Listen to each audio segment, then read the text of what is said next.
కుమారుడగు దావీదు కుమారుడైన యేసుక్రీస్తు వంశావళి. అబ్రహాము ఇస్సాకును కనెను. ఇస్సాకు యాకోబును కనెను. యాకోబు యూదాను అతని అన్నదమ్ములను కనెను. యూదా తామారునందు పెరెసును జెరహును కనెను. పెరెసు ఎస్రోమును కనెను. ఎస్రోము అరామును కనెను. అరాము అమ్మీనాదాబును కనెను. అమ్మీనాదాబు నయస్సోనును కనెను. నయస్సోను షల్మానును కనెను. షల్మాను రాహాబునందు బోయజును కనెను.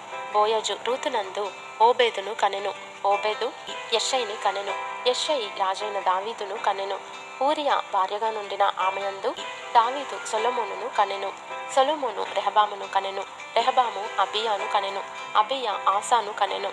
ఆసా యెహోషాపాతును కనెను. యెహోషాపాతు యెహోరామును కనెను. యెహోరాము ఉజ్జియాను కనెను. ఉజ్జియా యోతామును కనెను. యోతాము ఆహాజును కనెను. ఆహాజు హిజ్కియాను కనెను. హిజ్కియా మనష్షేను కనెను. మనష్షే ఆమోనును కనెను. ఆమోను యోషియాను కనెను.